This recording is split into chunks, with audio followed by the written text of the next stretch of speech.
Voz Populi queremos debatir sobre las últimas cesiones del Partido Socialista al independentismo catalán para garantizar que la ley de amnistía pueda recorrer un paso más antes de su previsible aprobación la semana que viene en el Congreso de los Diputados. Y para debatir, ¿quién mejor que el director de este periódico, Francisco Rosell? Bienvenido. Muy buenas. Y Roberto. el jefe de opinión de nuestro periódico, don Alejandro Vara. ¿Qué tal, Alejandro? ¿Cómo estás? Hola, ¿qué tal? Muy bien, gracias. Bueno, os lanzo un poco la pregunta así muy genérica de primeras. Esto es pues una cesión más, la que hemos visto, sobre la que vamos a debatir ahora, pero sobre todo para garantizar esa aprobación de la ley de amnistía, sin duda la más polémica de lo poquito que llevamos de legislatura. Está claro que Pedro Sánchez está dispuesto a supeditar sus principios y sus criterios a los 7 votos de Puigdemont. Entonces ese va a ser el signo de la legislatura y sobre todo hasta que se consiga la amnistía que le ha prometido a Puigdemont. Y yo creo que Sánchez le va a dar todo lo que necesite, porque sobre todo él lo que va buscando es pasar el Rubicón de los presupuestos, que le aprueben los presupuestos, ya tenga el camino más o menos despejado, y luego si existen más problemas en el resto de la legislatura, prorrogar esos presupuestos un año y luego ver la posibilidad de adelantar unas elecciones.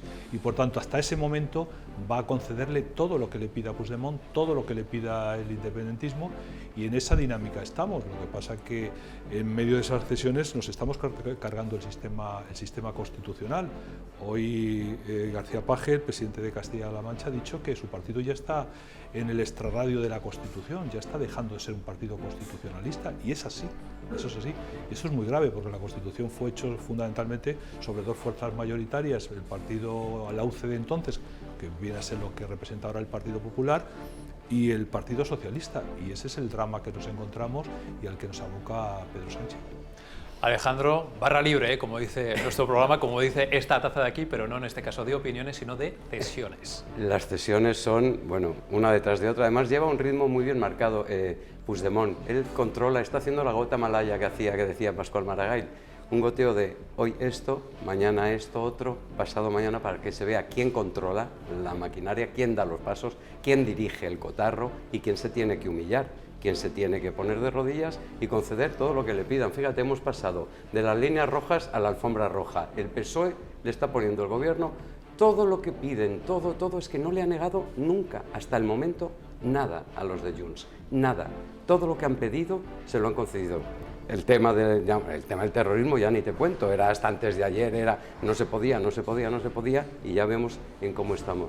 Pero esto es al final es un proceso, un camino, un itinerario que no sabemos cuál es el fin, dónde tiene el fin. El fin ya sabemos de los independentistas cuál es, pero el de Puigdemont, aparte de evitar la cárcel, ¿qué más pretende? ¿Hasta dónde quiere llegar? ¿Qué es lo que Sánchez le va a dar todo lo que le pida? ¿Qué es lo siguiente que vamos a ver? Y como dijo Miriam Nogueras el otro día, creo ayer o antes de ayer, dijo, oye, cuidado que hasta el día 30 esto no se vota. Todavía tenemos una semana para ajustar algunos apuntes. Vamos a ver en qué termina esto. Bueno, has apuntado al concepto sin duda más polémico de estas últimas horas, que es el de terrorismo. Ya saben ustedes que en parte un poco no sé si para cortocircuitar esa posible amenaza judicial por las acciones de los CDR, de Tsunami Democratic, que podría salpicar al propio Carles Puigdemont, pues se ha acotado, digamos, esa definición de terrorismo, lo decía el propio Bolaños, ¿no? Está el terrorismo sin más, y ahora parece, según el ministro, que está también ese terrorismo, no sé si decir light, como él decía, pues que no tiene implicaciones para los derechos humanos. Es, en fin, una forma de calificarlo o de llamarlo que sin duda llama mucho la atención. Lo peor de esto es que nos toman por tontos, eso es evidente. Es decir, no existe ningún terrorismo que no contravenga los derechos humanos. El terrorismo en sí contraviene los derechos humanos, no solamente porque lo encierra en sí mismo. Está una directiva de la Unión Europea desde el 2017 que así lo explica clarísimamente. Lo que pasa es que ahora nos están intentando justificar lo injustificable. Pero porque por un lado nos dicen que hay 2 determinados tipos de terrorismo, lo cual es imposible. Esto parece que es como el colesterol bueno y el colesterol malo, ¿no? Valga la broma, ¿no? Y por otro lado nos niegan que lo que ocurrió en Cataluña fuera un acto de terrorismo. Si no es un acto de terrorismo, ¿qué necesidad tiene usted de blindarlo de esta manera? Pero es que además nos mienten, porque lo que se produjo en Cataluña y lo que está investigando el juez lo que pone de manifiesto el terrorismo no solamente causar muertos, que en ese caso hubo incluso una persona que murió, sino atemorizar a la población. Eso es terrorismo. Hoy se ha producido, el domingo pasado se produjo un hecho en un pueblo de Sevilla, Montellano, a 60 kilómetros más o menos de la capital, en el que un joven yihadista de 17 años fue descubierto fabricando un explosivo con el cual tenía pendiente hacer una acción terrorista, y es lo que le llevó a la policía a abortar rápidamente y a detenerlo en el instituto del que formaba parte. Él tenía esos preparativos. En el caso del transcurso de los actos que vimos en Cataluña, se prepararon esos explosivos. Por tanto, estamos viendo el mismo concepto. Y al joven yihadista se le ha aplicado la ley antiterrorista, porque es un acto de terrorismo por la Audiencia Nacional. Por tanto, no nos engañen, atemorizar a la población es un acto de terrorismo. Pero en cualquier caso, es una cuestión que lo tendrá que dilucidar en primera instancia el instructor, el juez García Castellón, y luego las superiores instancias de la justicia. Pero si usted está blindando contra el terrorismo, es porque sospecha eso es un acto de terrorismo. Y luego hay una circunstancia que, y no quiero alargarme más, pero me parece importante. Primero, en el año 19 le hicieron una entrevista al presidente del gobierno, a Pedro Sánchez, en Telecinco. Y Pedro Sánchez, el periodista, le preguntó sobre estas cuestiones, y Pedro Sánchez le dijo que le parecía que lo que no se podía permitir es que se banalizara el terrorismo. Y lo que estaba ocurriendo en Cataluña era de una enorme gravedad. Y lo imputaba directamente a los independentistas, a sus socios. Ahora que forman parte de sus socios, el que banaliza el terrorismo es precisamente el propio Pedro Sánchez, para concederles esta amnistía, que si ya no entra dentro de la Constitución, porque como hemos dicho muchas veces, ya en el debate preconstitucional se dirimió esta cuestión y se decidió excluirla por los padres constituyentes, pero es que además se intenta justificar de esa manera la amnistía. Vamos a ver lo que pasa, pero evidentemente vuelvo a lo mismo. Pedro Sánchez está dispuesto a sacrificar sus criterios, sus ideas a expensas de esos 7 votos. Si se pide la amnistía en las condiciones que sea y tiene que definir el terrorismo de otra manera distinta, lo definirá. Pero claro, la opinión pública no nos puede tomar el pelo de esta manera que ayer cínicamente en el Consejo de Ministros el ministro Bolaños hacía. Parece mentira que ignorara conocimientos básicos de derecho a alguien que ha sido el número 1 de su promoción, pero por la política y por el sueldo que cobra está dispuesto a justificar cualquier cosa, parece evidente.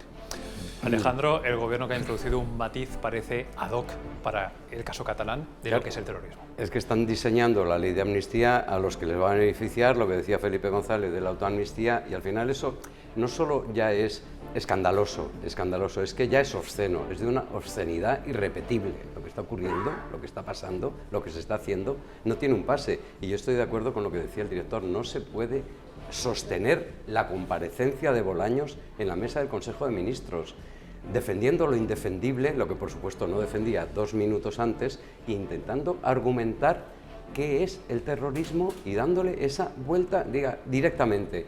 En el terrorismo, la ley de amnistía no va a afectar a los señores que tuvieron algo que ver en el proceso, de una forma o de otra. Los que asaltaron el aeropuerto, oye, que es un acto de guerra, no estamos hablando de que es una broma. Los que cortaron todas las vías de comunicación terrestres de todo tipo de Cataluña con el exterior. Ya no te digo lo de las movidas que montaron en todas las ciudades. ¿Eso no es terrorismo? Bueno, pues que lo digan directamente, pero nos toman por tontos, pretenden engañarnos, nadie se chupa el dedo y afortunadamente, por supuesto, tenemos el recurso de las instancias judiciales y Bruselas, que no tenga que ver la directiva de terrorismo de lo que dice Bruselas con lo que están vendiendo estos señores, no tiene nada que ver. ¿Qué pasará? Esta historia todavía no ha terminado, vamos a ver qué ocurre, vamos a ver cómo se reacciona, pero ahora están intentando vender una burra a la opinión pública, a la sociedad, que no tiene venta. Entonces hay ya una especie de coraza con el tema de la amnistía, que la gente ya traga con todo, que pasa con todo. Yo creo que no, y hay gente que evidentemente dentro del PSOE y dentro de, digamos que no son simpatizantes con el Partido Popular o las derechas, que en el tema de la amnistía tampoco lo ven nada claro. Hay enfado en varios ámbitos, dices tú en el PSOE, tú citabas, Francisco, al juez García Castellón hace unos instantes y efectivamente también hay enfado en el mundo judicial porque existe esa sensación de que se están adoptando medidas que van directamente a cortocircuitar, en este caso, acciones de la justicia o del propio juez García Castellón, como decimos. Claro, es que las dos enmiendas que aprobaron ayer, a expensas de que llegue el día 30 y a última hora introduzcan alguna más para demostrar quién manda, fundamentalmente esa es la cuestión, son demoledoras, porque por un lado se define de esa manera, abre la abertura a lo que es imposible, un terrorismo que no contravenga los derechos humanos, por un lado, y por otro lado se les impide a los jueces tomar cualquier iniciativa. ¿Qué es lo que se pretende? Es anular la cuestión prejudicial, que es un elemento que no se le puede prescindir, no se le puede hurtar a los jueces, porque entonces estamos directamente atropellando la independencia judicial. Si tú a un juez le impides plantear una cuestión, si vulnera los tratados europeos, vulnera la Constitución hacia Europa, eso no lo puedes hacer porque está vulnerando principios europeos y principios fundamentales del derecho. Evidentemente es una barbaridad que es inasumible por todo eso. Y yo creo que se está abriendo un movimiento, no sé lo que finalizará, porque es verdad que Europa se mete en un proceso ahora de elecciones, etcétera, etcétera, pero ayer hubo una intervención que a mí me pareció muy interesante de una diputada, una eurodiputada de la Fuerza de Republicanos francesa, en el que dijo algo bastante evidente. Dijo: mire ustedes dirán lo que quieran, no se escandalicen porque se traiga esta cuestión. Es un elemento que nos preocupa a los franceses lo que está ocurriendo en España. Es que la demolición del Estado de Derecho es de una gravedad terrible lo que se está produciendo. Más allá de las medidas de gracia, de beneficio a los delincuentes que apoyan al propio gobierno. Esto va a tener unas consecuencias terribles y yo creo que Europa no puede ser insensible a esa circunstancia. Ya Europa en su momento pues, se pronunció en contra de un intento en Rumanía de amnistiar a dirigentes del partido en el partido del gobierno, y yo creo que Europa tendrá que tomar cartas en el asunto, aparte de los propios tribunales, porque no puedes atar de pies y manos a los jueces para que ejerciten su tarea de plantear una cuestión de prejudicialidad como tiene derecho los jueces del Supremo, ¿no? Al hilo de esto, la demolición en paralelo que se está produciendo, o la persecución, hostigamiento, hablábamos de García Castellón, con la Operación Cataluña en paralelo, rescatar de pronto toda esta historia en paralelo con lo que estamos viviendo con lo de la ley de amnistía, significa sencillamente que de lo que se trata es de poner a los jueces contra la pared y fusilarlos socialmente, directamente, es de lo que se está tratando, para justificar que todo lo que hicieron o todas las medidas que tomaron contra los protagonistas del procés eran simplemente lawfare, eran jueces al servicio del Estado represor, eran jueces de la ultraderecha. Eso es lo que se está vendiendo ahora desde determinados ámbitos, con la vanguardia española al frente, dicho sea de paso, más los medios digitales que pagan la Generalitat. Esta historia es peligrosísima porque, claro, se está empezando por ahí con un juez al que le ha señalado incluso una vicepresidenta del gobierno, y que no ha salido nadie del gobierno a decirle esto no puede ser, ni ella ha rectificado, y eso no tiene absolutamente ningún tipo de defensa, pero esto va a más y además yo no sé también los pasos que se van a seguir haciendo. Yo desde aquí simplemente quiero pedir que se defienda, se proteja y se blinde no la amnistía, sino al juez García Castellón. Es muy importante, porque ya sabemos que en su momento entraron en su casa y no quiero pensar en que ocurran cosas raras. Alejandro, Francisco, a ver, que me estáis planteando muchos aspectos por los cuales os quiero volver a preguntar, porque, por ejemplo, planteabas tú, Francisco, hablabas de las cuestiones prejudiciales, que sin entrar en grandes tecnicismos es cuando el juez plantea una duda al Tribunal de Justicia de la Unión Europea, lo cual lo primero que hace por lo pronto es demorar y mucho el proceso, lo hemos visto en varias paralizar la aplicación de la amnistía, sustancialmente eso. Aquí está la cuestión prejudicial, pero sobre todo aquí introduzco un matiz que tú también decías antes, Alejandro, que es el de Bruselas y de la Comisión Europea. Si algo dejó claro el comisario de Justicia de la Unión Europea, Didier Reynders, es que estarían muy atentos no solamente a la ley de amnistía, sino también a la introducción, y además lo dijo de forma muy explícita, de todas las enmiendas que se fueran a colocar. Entonces os pregunto directamente si estas dos que se han aprobado un poquito a última hora, si precisamente creéis que pueden hacer reaccionar un poco más, si cabe, a la Comisión Europea. Poder, sin duda, porque están atacando dos fundamentos, no solamente del Estado de Derecho en España, que es la Constitución en primer lugar, sino los tratados europeos. Ahora, no dejamos de estar en un momento muy complicado preelectoral en el que Europa no va a querer tomar decisiones determinadas. Yo creo que es el momento que están aprovechando para otorgarle de facto, es decir, que aunque luego haya recursos posteriores o decisiones posteriores, ya tengamos a Puigdemont en la calle. Entonces, revertir esa situación es muy complicado y eso es lo que están tratando de hacer. Por eso es tan importante plantear la cuestión prejudicial para que Europa, el Tribunal Superior, el Tribunal Europeo de Justicia de la Unión Europea, exactamente, pues tome decisiones al respecto, y eso es evidente. Es decir, la amnistía ni cabe porque le dotas una impunidad a alguien para que, a cambio de ser presidente del gobierno, que es un acto de prevaricación terrible y de corrupción. Yo creo que no cabe corrupción mayor, y luego lo que se hace, lo que tiene que ver con el tema del terrorismo, que desde luego contraviene, insisto, la directiva europea del año 17, ¿no? Nos hablaba ahora mismo de la eurodiputada Laurence Sayet del Partido de los Republicanos franceses, que ponía el grito en el cielo precisamente por todo lo que está pasando en España, y tú, Alejandro, Bruselas, que es un poco una de tus esperanzas, entre comillas, ¿no?, para todo esto que estamos viendo. Yo, mira, siempre he sido muy escéptico con Bruselas, siempre he sido muy escéptico en el plano político. Ahora mismo, sin embargo, sí que estamos notando, primero, que hay gente del Partido Popular que está moviéndose bien en Bruselas y que están haciendo las cosas bien que no hicieron tiempo atrás, y también una mayor sensibilidad, porque es tan bárbaro, brutal y grotesco lo que está haciendo este gobierno, que aunque tengas la epidermis de un mamut, pues al final eso te llega, y eso está empezando a llegar. Pero yo confío en el TJUE, confío plenamente en que el Tribunal Europeo, otra cosa son los tiempos y otra cosa, por eso tiene tanta prisa Puigdemont, tanta prisa, otra cosa es los tiempos que ellos quieren imponer, que están imponiendo, pues marcan los tiempos, pero en el Tribunal de Justicia de la Unión Europea yo confío en que esta historia se paralice, o por lo menos yo, no sé si la tumbarán, pero sí que por lo menos la frenen, porque es una embestida tan bestial contra un Estado de Derecho que no pueden hacer otra cosa.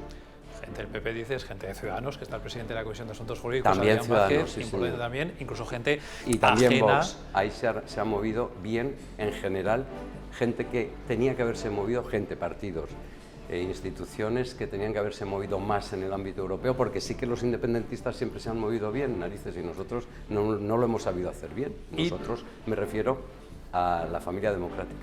Y perdóname, también a Rosa Díez, la hemos visto esta misma semana. Esta misma semana una europeo. Intervención notable. Todo ello por otra cuestión que también os quiero plantear, lo que decíais, que es esa especie de campaña de desprestigio, también en los propios medios de comunicación y por parte de los políticos, de la justicia española, ¿no? Y que es un poco la forma de contraprogramar un poco pues ese desprestigio o esa propaganda que hay desde el ámbito independentista. Os pregunto también por esta campaña de desprestigio, porque evidentemente todo esto está haciendo también ruido en Europa y también nos puede afectar.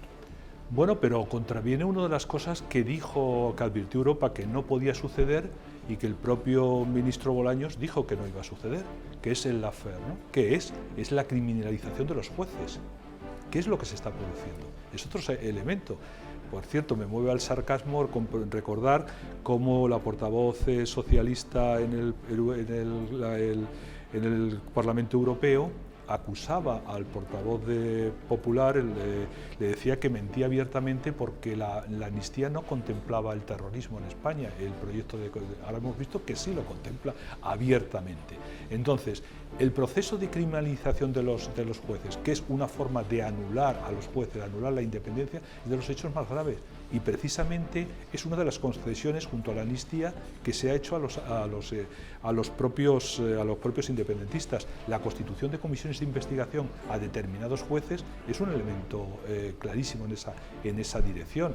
Por tanto, Europa tiene que estar alerta a que ese proceso que se produjo en Polonia o se produjo en Hungría se está produciendo ahora en España de forma abierta, contra las advertencias precisamente del comisario de Justicia, que dijo que eso no podía suceder, claro. Es peligrosísimo. Antes de ayer, hablando con un magistrado de alta instancia, me decía, nos están empujando al borde del abismo, nos están empujando. Es que no es García Castellón solamente, es que lo del lawfare, que empezaron la gente de Podemos, recordemos, fueron los primeros pero eso ya va de suá con Podemos, ya sabemos que pero es que con gente de Podemos ya en el gobierno y ahora ya ministros. Yo ya he oído a 3 ministros, una vicepresidenta y 2 ministros, hablando impunemente de lawfare, señalando que los jueces están actuando no ya con prevaricación, sino a las órdenes de un determinado color político. Eso no se puede sostener en un Estado democrático. ¿Qué ministros son estos? ¿Qué gobierno es este? Oye, si tienes algo con pruebas contra un juez determinado, sencillamente, oye, vas a los tribunales y dices, este señor está prevaricando. Para eso estamos en un Estado de Derecho y en una democracia. Pero no lo están haciendo así. Lo que están haciendo es una embestida frontal, bestial, que ha empezado suave, pero esto va a ir a más, va a ir a más. ¿Y quién le pone freno? Pues ahora mismo, de momento, lo que estamos viendo es que los jueces hacen lo que pueden, que lo están haciendo muy bien, pero también cuando miran a ver quién los defiende, dices, bueno, estamos también al albur de lo que decidan, porque si no hay un gobierno detrás que te eche un capote en una historia como esta, a ver cómo narices sales de esta, ¿no? Y una vez más se habla de lawfare desde el propio gobierno, cuando, por ejemplo, oye, hace no tanto tiempo, cuando fue el famoso pues, juicio del Procés, que acabó con varios líderes independentistas entre rejas, aquí nadie del Partido Socialista ponía en duda el papel de la justicia, ponía en duda la condena, todo lo contrario, se hacía un respaldo inequívoco a la justicia. Bueno, se le dio un respaldo tan inequívoco como luego se les prestó un autoindulto, digo autoindulto, recogiendo la expresión del propio Tribunal Supremo, cuando indultó precisamente a los condenados por el Procés, y en la oposición del propio Tribunal Supremo a la concesión de esa medida de gracia habló de autoindulto. ¿Por qué? Porque beneficiaba tanto a los condenados como al propio gobierno, porque en tanto en cuanto eran sus socios de gobierno. Posteriormente lo hemos pasado del autoindulto a la autoamnistía, de la que hablaba Felipe González. ¿Por qué? Porque es una medida de gracia que beneficia a los, a los que atentaron, los que dieron el golpe de Estado del año 17 en Cataluña, y beneficia al propio gobierno, que depende de ese voto para seguir en el poder. Es que estamos hablando de la peor de las corrupciones que está habiendo. Claro, José Alejandro hablaba hace un momento de los jueces. ¿Quién defiende a los jueces? Claro, es que en una democracia lo lógico que es que el gobierno sea garante de la propia Constitución, no que actúe contra la propia Constitución. Eso ocurre cuando estamos en un proceso de cambio de régimen, que es realmente el proceso que estamos viviendo ahora. Estamos cambiando, demoliendo la Constitución por la puerta de atrás y destruyendo todo el régimen constitucional y creando otra cosa bien diferente. Y advierto una cosa, insisto en ello, es decir, las enmiendas que se están introduciendo en esta amnistía para los independentistas catalanes está abriendo un portillo para beneficiar a los propios terroristas de ETA. Lo digo abiertamente, y las declaraciones que hizo el otro día Otegi, en el sentido de decir, cuando el Tribunal Constitucional al final anuló la sentencia del Tribunal Supremo sobre su participación en la reconstrucción de Batasuna, dijo una cosa terrible. Dijo, nosotros no queríamos asesinar, fue el Estado el que nos obligó a ello porque consideraba que debía mantenerse el conflicto y los atentados. Algo terrible, porque se pone una posición de decir, nosotros no lo queríamos, el Estado nos obligó y por tanto podemos beneficiar de esa medida de gracia que ha empezado el independentismo catalán y va a trasladarse a los etarras, y si no, al tiempo.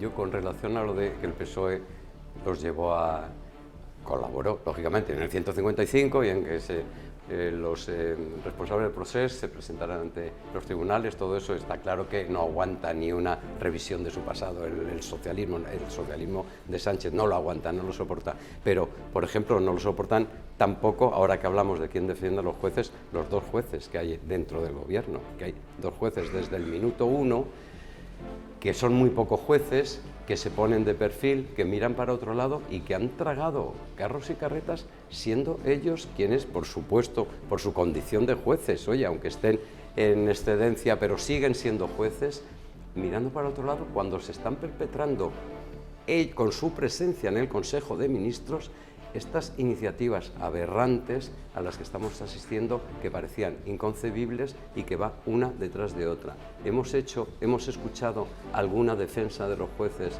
por parte de la ministra de Defensa, por parte del ministro del Interior, bla, bla, bla, de hace tiempo, espurio, que directamente ya hasta se han olvidado de hacerlo, ni siquiera por disimular, porque al menos Bolaños, dentro de su cinismo desmadrado, él dice, yo estoy aquí para defender a los jueces, y además se reúne con ellos, digo, pero es que se puede tener más cara dura, él es así, pero los dos jueces del gobierno, ni mu.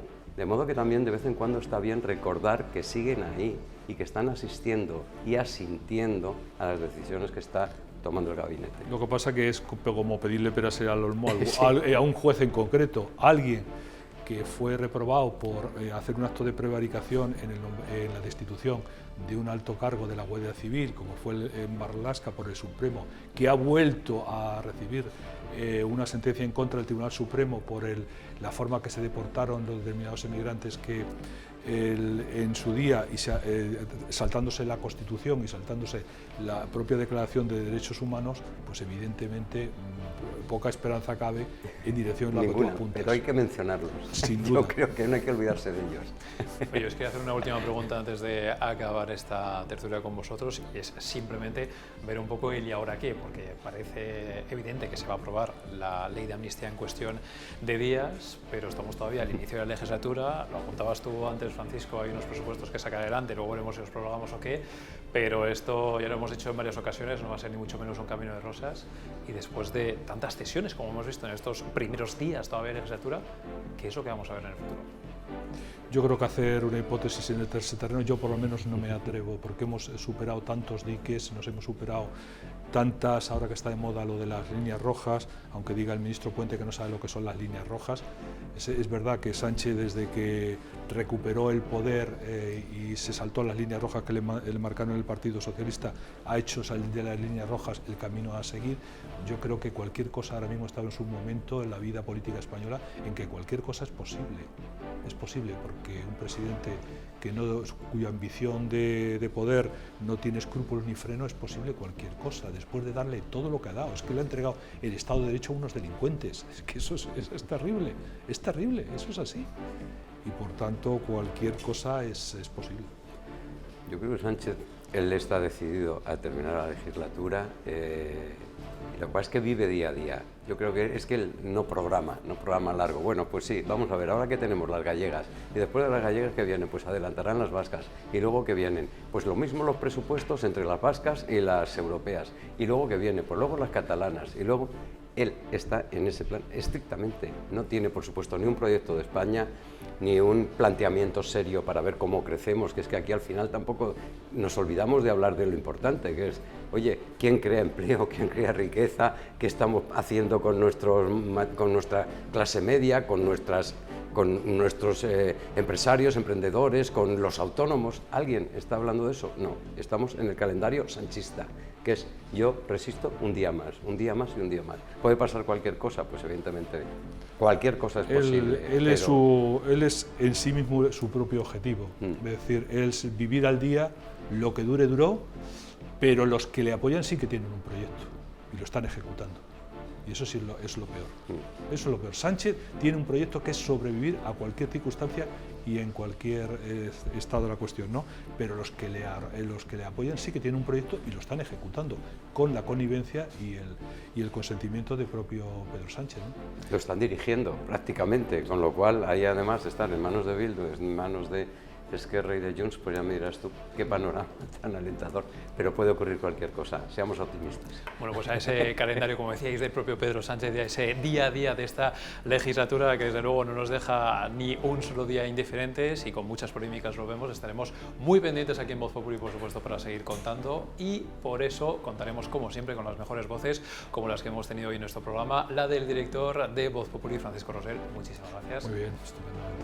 Y la de nuestro jefe de opinión, don Alejandro Vara, siempre es un placer tenerte en este plató, así que vuelve cuando quieras. Gracias. Igualmente, cada vez que me llames, aquí estaremos. Y ya lo saben, hasta entonces pueden seguir informados, como siempre, a través de nuestras redes sociales y también en vozpopuli.com.